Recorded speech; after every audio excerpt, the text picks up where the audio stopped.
आपराधिक घटनाओं में बेतहाशा वृद्धि हुई है, देखा जा रहा है। दरिंदों और अपराधियों का जयबोल है, सुशासन सो रहा है। और इसी कड़ी में जो पूर्णिया की लोमहर्षक घटना है रघुवंश नगर थाना का, वह गांव छोटा सा जिसमें अमित मंडल की पुत्री काजल की पहले बलात्कार की गई, फिर उसका दरिंदगी के साथ हत्या की गई। समूचे गांव में गरीबों में दहशत का माहौल है। आज के तारीख में भी गरीब बेबस लाचार आदमी एक इज्जत की जिंदगी जीने पर संदेह व्यक्त हो रहा है, इज्जत की जिंदगी जीने पर दिक्कत हो रही है। और इस तरह की वारदात लगातार की जा रही है। हमारे शीर्ष नेतृत्व आदरणीय नेता सामाजिक न्याय के योद्धा लालू प्रसाद जी और युवा आदर्श तेजस्वी जी ने इस गंभीर घटना को गंभीरतापूर्वक संज्ञान में लेते हुए 7 सदस्यीय टीम बनाई, जांच टीम, जो हम लोग आज स्थल पर गए थे।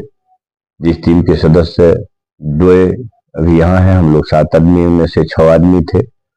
और बीमा भारती जी चूंकि बाहर हैं तो वो नहीं थी, उनके घर के लोग थे।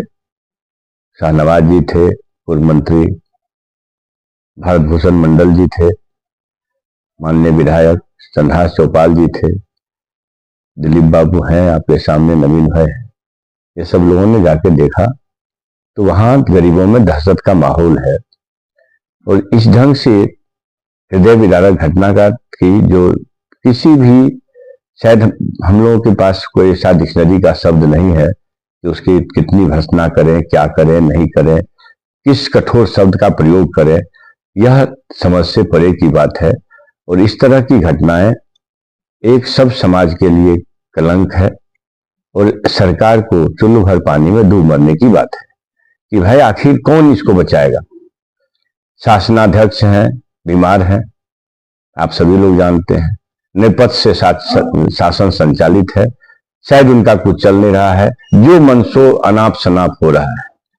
ऐसी परिस्थिति में इस तरह की घटनाओं पर हमारा ये मांग होगा शासन से, सरकार से, कि जो स्थिति है, पास्को एक्ट में केस तो होगा, नाबालिग बच्ची थी, लेकिन स्पीडी ट्रायल करा करके जो इसके लिए दोषी है, अब उनके खिलाफ कोई शब्द का मतलब मेरे पास कोश नहीं है। इस दरिंदगी के लिए जो दोषी लोग हैं उनके ऊपर कठोर कार्रवाई हो, फांसी हो, और इसमें विलंब नहीं हो, जिससे कि कम से कम आने वाले समय में इस तरह के दुस्साहस करने का कोई काम हिम्मत न करे। समझिए कि दिल्ली की निर्भया कांड से भी ज्यादा लोमहर्षक ये घटना है और ये बहुत ही चिंताजनक है।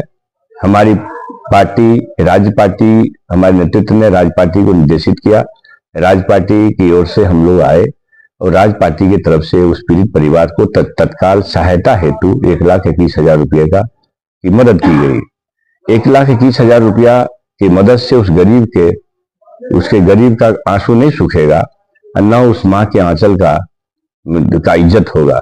लेकिन यह है कि हमारी पार्टी, हमारे नेतृत्व ने कहा है इस लड़ाई को, इस तरह की लड़ाई को, इस मुकदमे को हमारी पार्टी लड़ेगी और जब तक अंजाम तक नहीं पहुंचेगा तब तक हमारी पार्टी चैन से नहीं रहेगी।